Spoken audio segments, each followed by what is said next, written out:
Welcome back. I'm Kim Bailey. She's Juliana Osborne, and this is Inside Exec. We're continuing our discussion with Nick Gorman, and today we're looking at the benefits of Nick's service, Equilibrium at Work, for both employers and employees.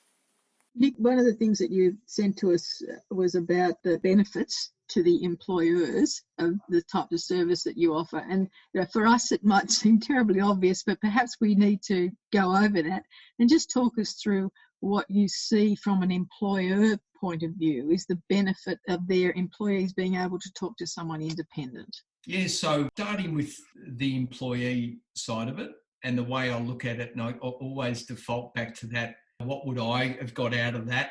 What would the benefit have been for me when I was back at, I was scaling the heights that I'd really wanted to? It gives them a chance to, firstly, as I said, there's a huge assumption that people have got the infrastructure around them to allow the conversations of a deep nature to take place. And when I say deep, as in things that are pertinent, relevant, and I give them a chance to talk about basically everything. My goodness, where it goes is anybody's guess. We prepare it on a couple of thematics, but, if we find that we're running out of stuff, it just goes where it goes. The aim of the exercise is to help the individual realise their potential, personal and professionally, and making sure that they have an outlet where they can discuss all things with respect to their well-being so that they can actually reach their optimal performance. Because in most instances, people that certainly I'm working with are very ambitious. They have done phenomenally well in their career thus far, and they want to maintain that or get better at it. So making sure that their well-being's in check, having someone to talk to allows them to get to that point. And it's also, or gives them the ability to be able to handle stress, things that are really getting to them, which might seem, as I said earlier, insignificant, but it might be as straightforward as someone sitting opposite you at work for 12 hours that you just loathe. And that becomes a part of your day, and your partner doesn't want to hear about it anymore.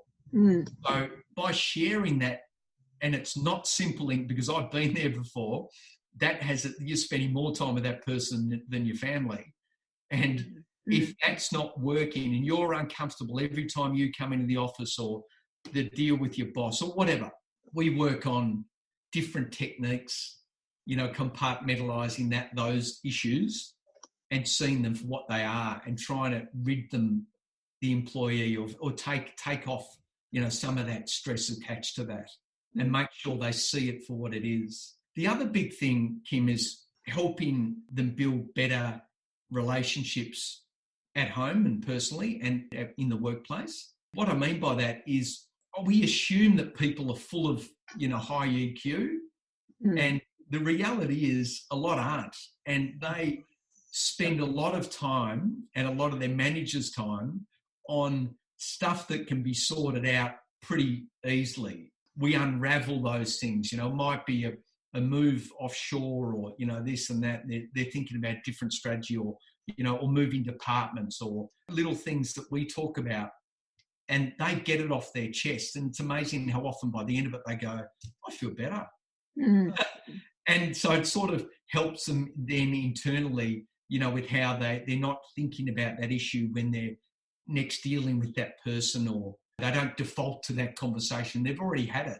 And the last thing for employees, it's the preventative nature around the mental health thing. Most people that I see don't have obvious challenges. We work on things where I see the odd red flag where they don't know what's around the corner. So a lot of it is preventative, building up resilience in certain areas where on my experience, I've seen things can get pretty tricky. So that's sort of what we work on, and hopefully what the benefit of the employee. I mean, ideally they want to walk out of there happier and lighter and back in the workplace more productive. And for the employer, you know what? It's not a tricky one. It's a bit of a qualitative leap of faith here, really, because the sessions themselves are entirely confidential, and that's what it's based upon. Yes. it's funny, but most of my mentees in the first session, they check with me that the confidential nature of the session is going to be upheld. That's crucial. So as soon as that breaks down, it doesn't work. Yeah. So the tricky part for the employer is, what do I get back? What KPI is involved or metric, or because I'm not getting feedback about the individual. That takes a little while to explain how it works. So the idea is, by allowing their staff the opportunity to share all things with an independent source, that's going to lead to a happier employee and therefore more productive. That's the idea of equilibrium. But the things that they get on top of that are feedback from me at a specified time, where they will get feedback on thematics through that industry, because I see people from all different firms and industries. It allows them to attract talent.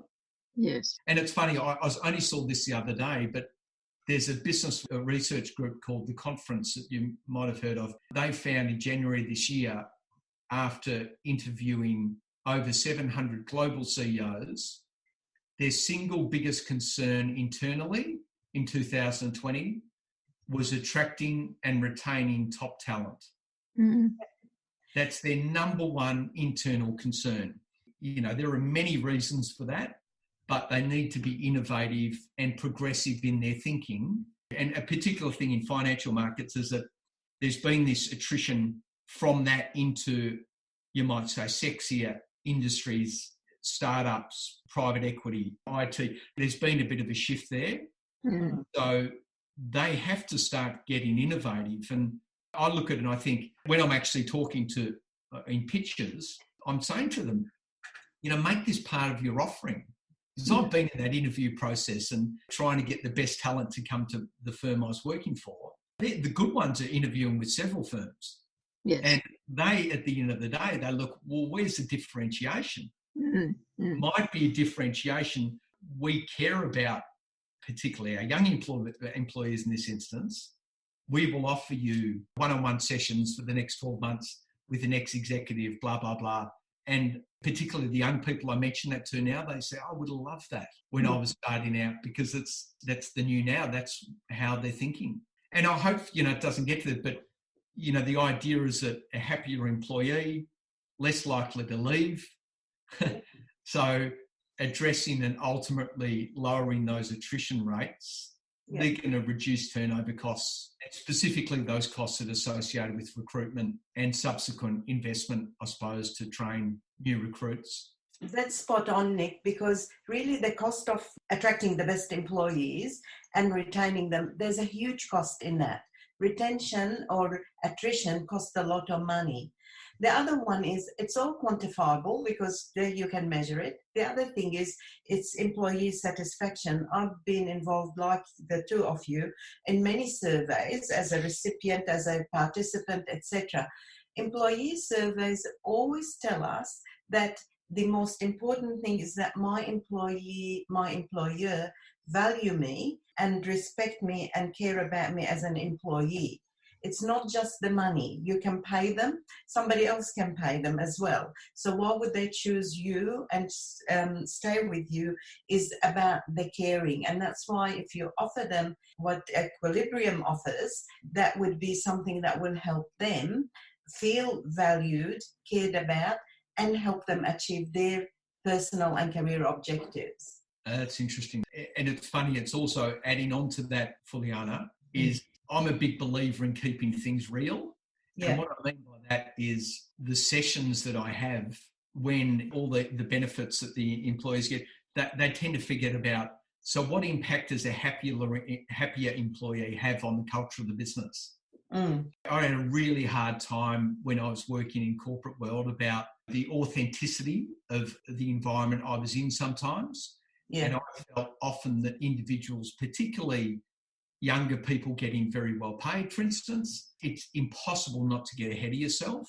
I would not hesitate, I don't hesitate in pricking their bubble when I feel like their real self just isn't there. As I said before, I'm speaking to people that have been incredibly successful. They're getting lauded all the time, They're told how fantastic they are. It can be a cultural thing or whatnot. But after a while, that can start to affect you. Your attitudes, no matter whatever level you're at, I don't hesitate, want a better description, but smashing that out of them, because the end result will hopefully be that employee understands where they fit.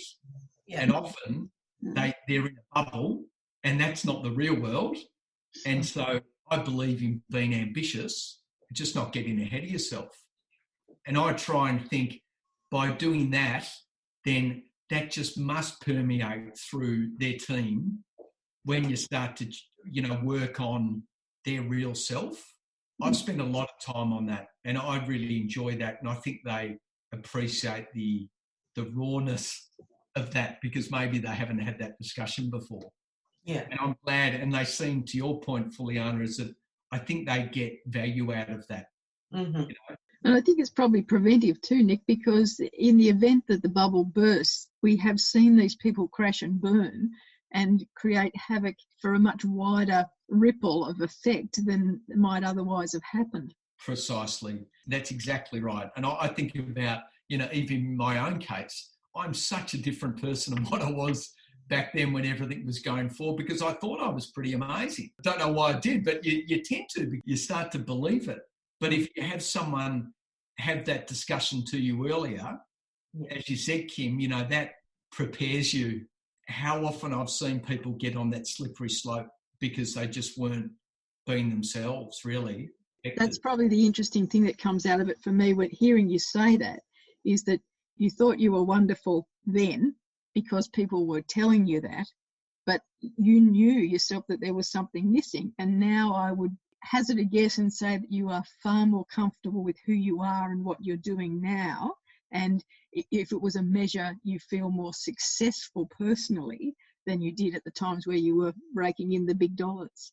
You're exactly right. And, whether that comes with time on the earth or having a different perspective in life or whatnot, and I have several instances where I feel like they just might be getting a little off track with their life, going back to that balance thing. Yep. It's all part of steering that ship back, because by goodness, it can get choppy ahead. Yep.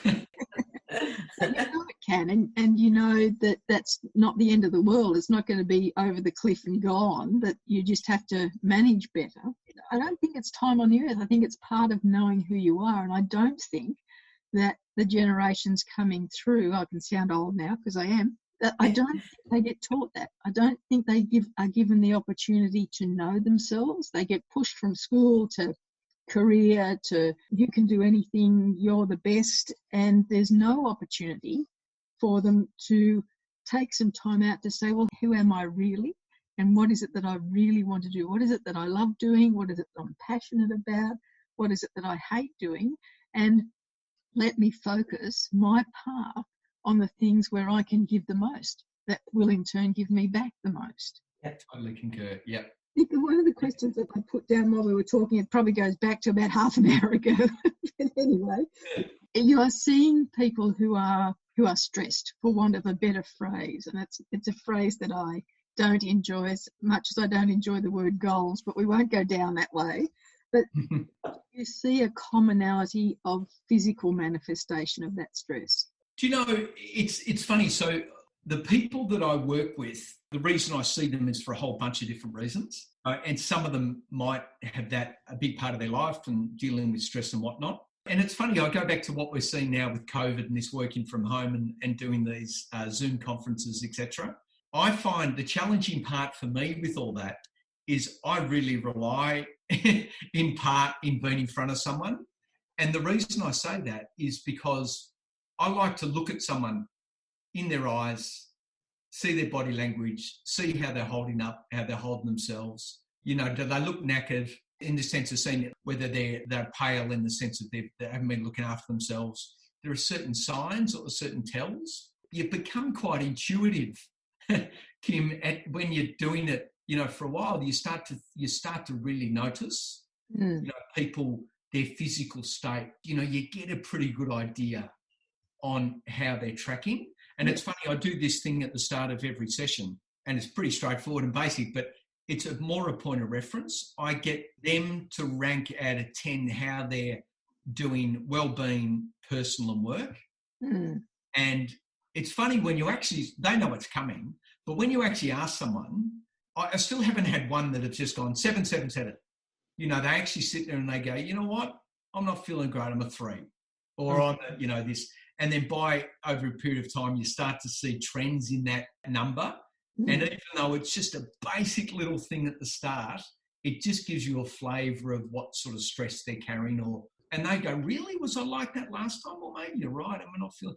And then you dig a little deeper and you pull the layers off the onion, so to speak. The stress is a tricky thing and everyone deals with it so differently. And I think people, particularly in highly paid or highly compensated roles, there are opportunities such as alcohol, drugs and the like. There are various other avenues and we can't shy away from that. That's reality. Yep. We talk about that because their releases, it sort of feeds into the next one. If I feel they're not looking great or see they're not looking great, we dig a little deeper to see what's actually going on. And so you end up, hopefully, I don't think you have to, have a CV as long as your arm to work that out about people. When you're sort of feeling that you get a bit of a vibe and you can see it physically. Yeah. And everyone's just so different. I have people that stress about the craziest things, but in their world, it's massive. Yes. And so we have to work out a way, what are you doing about it? What's your balance like? How many hours are you, where's this stress coming from? Because I can see in you and you're telling me you're not sleeping. Or your eating is all over the shop because your stomach is your greatest telltale sign of your stress. You're telling me you lost weight. Where's that coming from? You're not doing it deliberately. I often think it's a bit like in the old days, drunks in King's Cross. You sort of move together. You don't touch each other.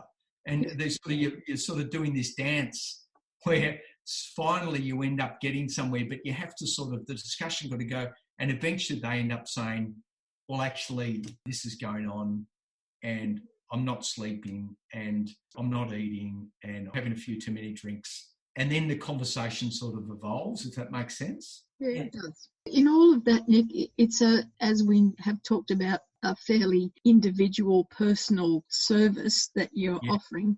How do you not take on the worries that you're addressing every day? Yeah, self-preservation's the key, right? Yeah. It took me a while to learn that, in the sense of, I thought it'd be a breeze, Kim. And you're like, yeah, come on, next person, what's going on with you? And then you sort of walk out after 3 of them and you feel like you've literally just been belted about the head and you feel flat. One of the great things of good coaches is that they stay well away from the content. I'm guessing that's the same for professional psychs and the like, because otherwise it just becomes all consuming. I try and take on as little as I can. You can't change yourself, or you can get better at it, but I'll always be in the moment a bit. So if that's going to be the case, I don't think I have that ability to be able to switch off and not think about them again. Or, I've spoken to experts in the field and they're like, oh, as soon as your session's done, I'm done. I like to think about what was going on there when I have a moment of reflection. So if I do too many of them in one day, I'm asking for trouble. And I actually had a situation early in the piece where I did too much on one day and I had an anxiety attack the next day and I didn't see it coming. And I said to my wife, what's going on here? Because often you get a bit of, for me, I get a feel for it where, when it's coming on, but I didn't see it coming. Quite obviously, it was because I was just taking on too much and taking their stories home with me. So to deal with that, I keep the number of sessions at a manageable amount. Otherwise, I start to become ineffective. And secondly, I don't handle it very well. So I have to be smart about that to get the most out of it for my mentee. And I make sure that my day is structured in such a way that I do those things to maintain my well-being that I've mentioned earlier. Good. I only have one last question to ask, but I'm not going to ask it till right at the end. Nick, we might first of all say, is there anything that we haven't covered that you particularly wanted to talk to us about today? There's one thing that I think, I spent 4 months of due diligence, Kim and Fuliana, which Fuliana will know about, in October of 2018. I gave myself 4 months to put some context around this concept I had, to see if it was actually a real deal, whether I could, okay, you've got a young family, this might be your calling, you think you're onto something, but I wanted to put some context around the idea, and the best way to do that was to meet as many people as I could that my network would allow, where I would sit with them and talk about, one, my offering, see whether similar things exist, and just what the mood of the environment was like, because I had a bit of an idea, but I didn't really understand. I met with as many heads of HR, CEOs, coaches, mentors, wellbeing, as many as I could to build up this database to see, what am I dealing with here? Am I being a bit fanciful? I really think this can work. And I realised a couple of things, three things actually. One is that what I was doing was unique in the sense of there are similar type offerings, but I hadn't found one that was as one-stop shop as this and as bespoke as this, and that more a conversation piece, sitting down having a coffee with someone and shooting the breeze. There's structure to it. Yeah. But I just felt that coaches particularly, it's about an end goal. Yeah. I'm going to question you intuitively and we'll come up with options and eventually we'll get to a solution. This is much more about, we're going to talk about real stuff and try and get to what's going on with you and whether you're going okay and hopefully your work, etc. So I found that was unique. I also found, was the point I was wanting to get to, is that there's not much on offer out there under executive level. There is a lot of executive coaching businesses in this country. I think that is fantastic. There is a massive need for that. But I started to realise that there didn't seem to be much external offerings for the other 95% of every corporation. My point being is that I looked at that and I thought, well, that's kind of a nonsense, because we're talking about the future leaders. We're talking about trying to differentiate yourself as an employer. We're talking about the ones that are affecting the culture and the tone of that business more than anyone. Why are we not offering them more on an external basis? I mean, as we alluded to before, a lot of companies rely on the internal aspect and they do sensational jobs. But there's an independence element to this. I knew that the reason why they weren't being offered, because there was no work, because corporations were not deciding not to necessarily spend the money in that way. I don't think that's a massive sweeping statement. The offerings are mispriced. So there's a bit of this back and forth. Where are the offerings for those middle managers, for instance, or though 2 or 3 years in their job? They've still got stuff going on, and hopefully they're going to be with your company for the next 15, 20 years. So I thought to myself, now in this environment, when I believe the goalposts have shifted so far around this work-life balance, happy employee argument, I don't think it's ever been more important. And I think that the mood music out there has shifted so much in that the business world is genuinely starting to realise that they have a social responsibility to provide all employees access to things that are helping them getting their balance right, and therefore hopefully happier and therefore more productive. So I was like, I don't understand this. And so that gave me great heart, really, if that makes sense. It does. It's a very interesting point to make, because I think you've identified very clearly a huge area that has just been ignored. And it is a responsibility of these organisations to not just look after the top level, but to actually think about what makes up the organisation as a whole. And Kim, I think in fairness, I would say the offerings are there in special situations where, particularly around mental health and the like. My goal is, if you don't talk to someone in an environment which they trust and feel secure, they've got to search that out. This actually allows them to bring them to the water, so to speak, and allows them the opportunity to say, oh, this is going on. And if I can actually find one person that's got things going on in their life which are pretty heavy, that they need help with, and they haven't shared with anyone, and if I can unlock that and help them work towards that and get help for that, then it's kind of feels all worthwhile.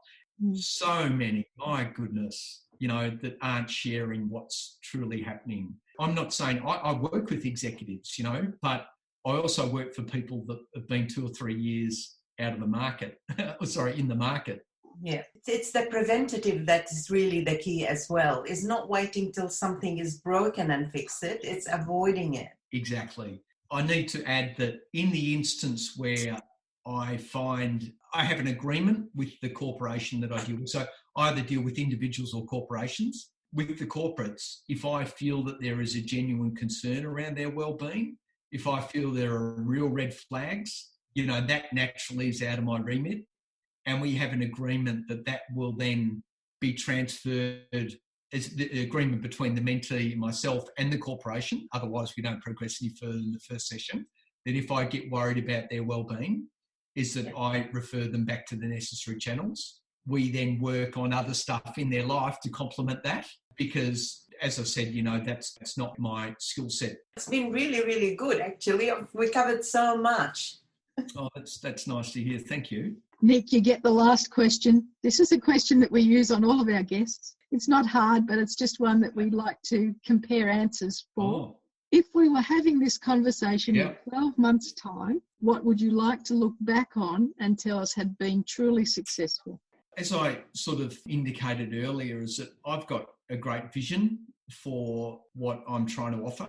I really hope, because there's no timeline, Kim, on the sessions that I have, in the sense of I'd like to speak to people for an extended period of time. There's no set 12-week, you've got to be, there's a deadline and we've got to get this solution or this answer. So it's like an ongoing relationship. I'd like to think that those relationships that I've currently got, for the most part, are still continuing, because that just obviously tells me that there's any value out of it. Secondly, is that I would love to be able to sit here and say, because I'm not only convinced, I want to broaden this, but collaborating with like-minded people to work alongside me is something that I'm very interested in, because we haven't even touched the side. There are so many different industries in different walks of life that this concept, I believe, will work. That's ideally where I'd like to be. Excellent. Sounds good. I hope that makes sense for you. Certainly does. It's a good way for us to finish. So, Nick, we thank you very much for the extended period of time that you've spent with us this morning, talking to us from your palatial temporary residence in Roseville in New South Wales. But for now, I'm Kim Bailey. She's Juliana Osborne, and this is Inside Exec.